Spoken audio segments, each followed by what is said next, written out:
the wait is over and iOS 11 is here. Sort of. Apple just released the public beta version of its new software to anyone that's part of its beta testing program, but we've been playing with this build for a few days now. We've gone into more detail in our full written preview, so be sure to check that out. In the meantime, let's take a closer look at some of the biggest features you'll be digging into very soon.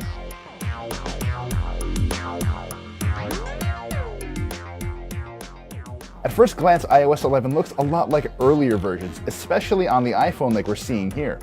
Still, the interface has changed a bit. The best example of that is the new Control Center, which is now a cluster of control buttons instead of multiple panes of options. Some people find it really ugly, but I don't hate it. At the very least, we can now customize what appears in Control Center, and we've got new options like shortcuts to the native screen recording app, which is surprisingly helpful. Oh, and you can check out all of your recent notifications from your lock screen by swiping up, which is nice, unless you're like me and never clear any of them. Remember when Apple redesigned its music app with big, bold typography? That's all over the place now. From your list of photo albums to the Messages app, big headers and titles are almost inescapable. You'll notice this new approach to design best in the new App Store, which feels a lot more editorial than it used to. Featured apps get miniature write-ups and lots of big imagery, all to help people better understand the quality and functionality of iOS apps.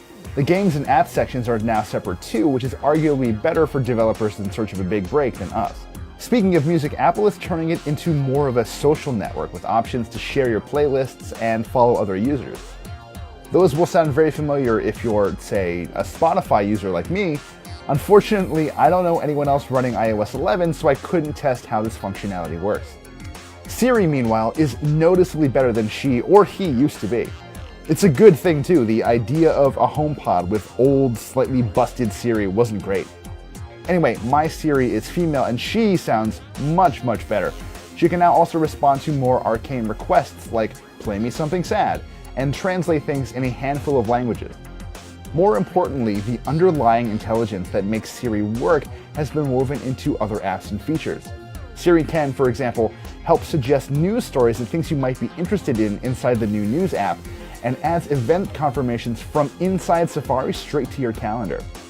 You can now also type to talk to Siri, though that turns off the ability to just start talking to her in the first place. Ideally, a mix of both would have been nice. Siri still isn't perfect though. Apple says it now pulls more answers from Wikipedia, but I find it still lags behind Google Assistant when you just have to ask it random factual questions. The camera app has gotten a boost with an improved portrait mode, though for now it's still technically in beta. You'll also find some new filters here, but the biggest deal, at least for me, were the new live photo modes. You can make these live shots loop or blur as though you were taking a long exposure. They're hilarious, and needless to say, I've been using them a lot. There are a whole lot more other things in play here, but iOS 11 on the iPhone feels so much more about evolution than it is about revolution. That's not a bad thing, since a lot of these features are welcome additions and updates, but if you're looking for real big changes, you're going to have to look at the iPads. Long story short, iOS 11 turns iPads into very capable multitasking machines. A lot of that is thanks to the dock, a new spot on your home screen where you can drop your most used apps.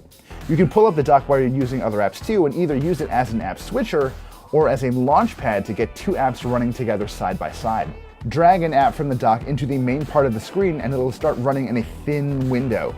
Most apps I've tested work just fine in this small configuration, and you can kind of move it around on screen as needed. If you really want to get these things going side by side, just swipe down on that window that locks these two apps into the familiar split view. If you swipe up from the dock, you get the new multitasking view, complete with that new Control Center cluster on the right.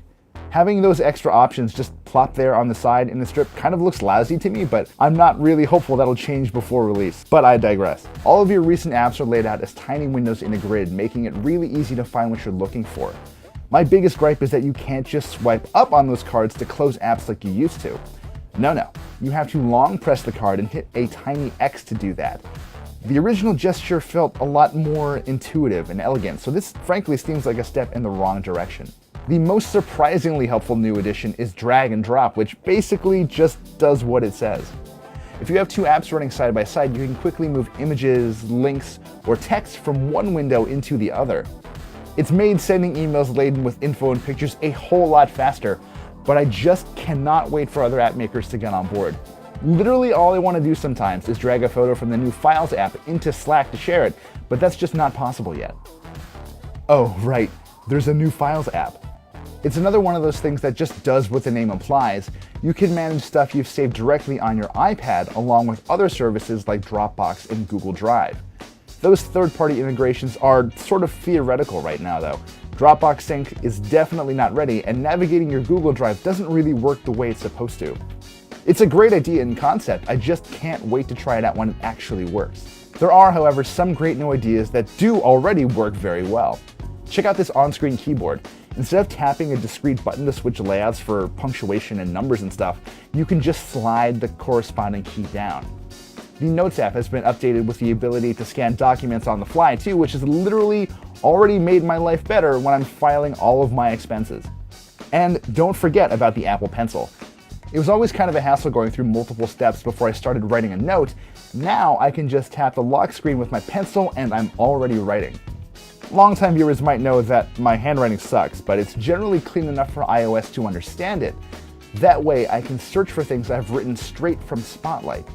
Tapping a result brings up my note, and even in its unfinished state, it's honestly crazy how fast this feature works. Then again, Apple is pushing on-device machine learning in a very big way with iOS 11, so if we're lucky, behavior like this will be the rule, not the exception.